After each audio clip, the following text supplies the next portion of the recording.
became a career firefighter with the Howard County Department of Fire and Rescue Service, the chief of the medical division, or EMS, the unofficial historian of the Howard County Department of Fire and Rescue Services. Over 65,000 digital images and newspaper articles, magazine articles, etc.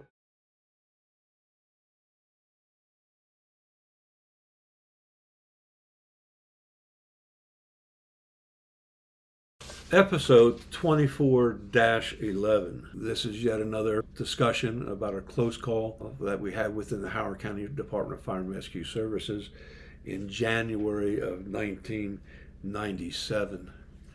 On that particular day, it was a very, very cold winter's day. Temperatures right at, if not below freezing. This ended up being a rescue, a water rescue, that initially started out as a police action where an individual who had reportedly stolen a car made his way down to the Patapsco River about a mile north of the Main Street Bridge, started to ford the Patapsco River and got stuck on an island. At that point, the police and Howard County Fire Service needed to ford the river to get to the individual and bring him to the mainland, to the shore, to safety. A police officer and Sergeant Jeff Loomis donned protective equipment to enter the water and ford the river to reach the subject. In the course of them attempting to do that, Sergeant Loomis lost his footing and was swept downstream. What we're going to do now is we're going to show you the video of that particular event, and even as important, or more importantly, we'll listen to Sergeant Loomis tell the story from his perspective. He'll let you know how things progressed that day, the actual event, and the aftermath of the event. Many times when you're involved in a significant incident, once the incident is over with, the emotional aspect of that incident will linger for quite a while. And Jeff Loomis was kind enough to go to FEMA up at Emmitsburg and record this particular training video.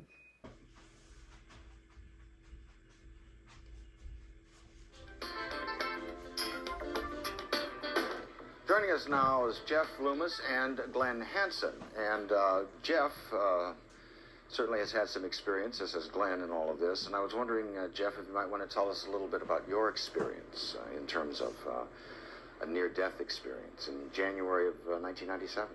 That's correct. January 1997, I was involved in a rescue operation on a river, trying to retrieve a person that was stranded on an island in the middle of a river, and ultimately got swept downstream. And that was here in Pennsylvania, right? That's in Maryland. Maryland, rather, yes. What was the name of that river? It's like Patapsco River. Passed over. Can you give us a little bit of the circumstances of how that happened? It was apparently the police department were involved in a car chase with a stolen vehicle, and the subject bailed out of the car and made his way across a river to an island. And this was a small island in this river. That's correct. He's on the island, and now you have to go over and get him, along with the police department, right? That's correct. So what happened? You got the call. Got the call. I'm involved in the Special Operations Unit with the Fire Service, and we were called to the scene, and we set out our plans to retrieve the person. And you're using all the standards, operations, ICS and such. That's correct. Right. So with the proper equipment. So you're all suited. Donned the proper equipment in the suits, and myself and the police officer started to make our way across the river. I lost my footing about halfway across. The type of suits that we wear, when that happens, they will fill back up with air so you float.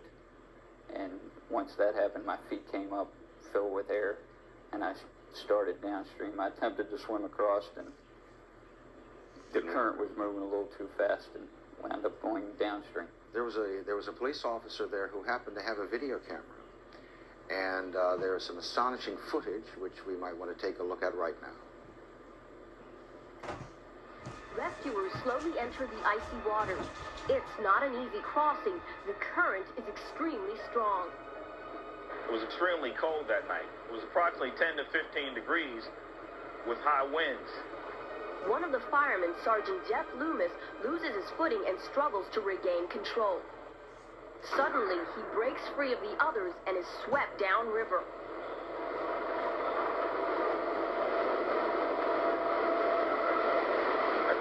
someone threw him a rope, and you could tell that he was really in trouble. He manages to get the emergency line around his body, but the water is rushing too fast for the others to pull him in. By now, all rescue efforts are concentrated on Sergeant Loomis. I can't get through down here. But the numbing temperatures take their toll. He was screaming as loud as he possibly could, "Help, help, hurry up, I'm freezing." Helpless and frustrated, the others can only watch as Loomis struggles to stay afloat. But the strength of the current is too much. He loses consciousness and goes under. Fearing Loomis will drown, the rescuers immediately cut the emergency line.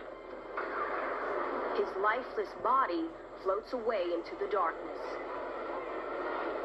Luckily, an off-duty police officer is downstream and is able to drag Loomis's body onto the riverbank.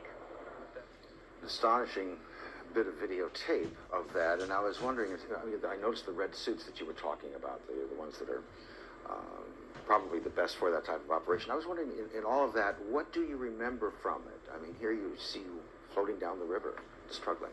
What is it you remember? I remember being in trouble. Right. And thinking of my family. The last thing I remember is drowning. You actually felt you were drowning? Yes.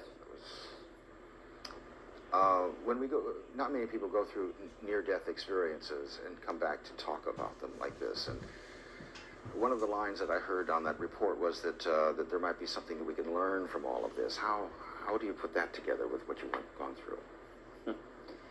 The thing that I've learned from all this, going through the experiences, what happens after. Well, what was it like after, in those days, initially, afterwards? Well, I was, of course, in a hospital for almost a week. Hypothermia? And had some fluid in the lungs. I went to retrieve my personal vehicle from the fire station, and it was the point I couldn't walk into the fire station. Inside would not let me go through the doors of that fire station. Really? Why? Somebody had to bring my vehicle home. I couldn't bring myself to, I guess it was to face my coworkers, because I kind of felt that I was... You felt like you felt you'd failed? I felt that I failed. But it's interesting, any of us who saw that tape clearly understand you didn't. Well, I kind of understand that a little better now. Right. But at the time, I felt that the whole situation, if I hadn't got into the trouble I got into, right, would have ran smooth, and I created a whole lot more problems for the people on the scene that affected their lives and ran the whole gamut. So you have two feelings at the same time, one of failure and one of guilt. Yes. And it's that part you've been working out ever since. Yes. And how has that worked? How this working out of it? Many people in the fire service, police service, think, well, I really don't want to go through this. And here you are, you've done it. How's that work? I did it, but I did it the hard way. And how was that? I did it being as we in the fire service are, the macho people. Right. I didn't want to show my emotions to anybody. I didn't want to have anybody feel that I was weak, and I didn't talk about it. Sure. Eventually, it got to the point I had to talk about it. I'd go to work, and I was like numb. Really? So you went back to work. How soon? I went back to work in about a month. And this is where that burnout feeling came? You just didn't want to face going to work anymore? It wasn't the fact that I didn't want to face going to work. It was, I think, the fact I couldn't deal with my feelings, the inner feelings within me, and I had to talk to somebody. Jeff, what is the most difficult portion of your recovery? You're still in recovery, right? Yes. And what's been the hardest part of it? It's gotten a little easier, but there have been times where it comes back to haunt you, so to speak. Sure. That reliving of the event? The reliving of the event, it just catches you, grasps a hold of you, and doesn't seem to want to let go. That's probably been the most difficult thing.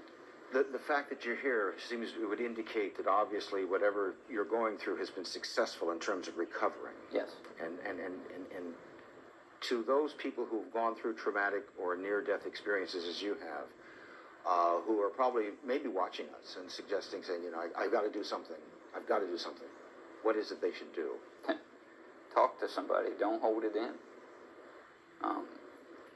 If your department doesn't have a program, then they need to get one. They need to be involved in one. Call the people in that know that can help the person deal through it. If I didn't have it, I don't know where I would be right now, because it grasps a hold of you and it doesn't let go. And It doesn't let go. And you're still wrestling. I'm sitting here today to tell the people, don't be the macho person. Everybody has feelings, and talk to somebody. Get it out. They can help. Okay. All's well that ends well. As you can see, Jeff did finish his career, ultimately became a battalion chief within the Howard County Department of Fire and Rescue Services, and retired after many years of credible service. Please use your remaining heartbeats wisely and not waste a single precious one.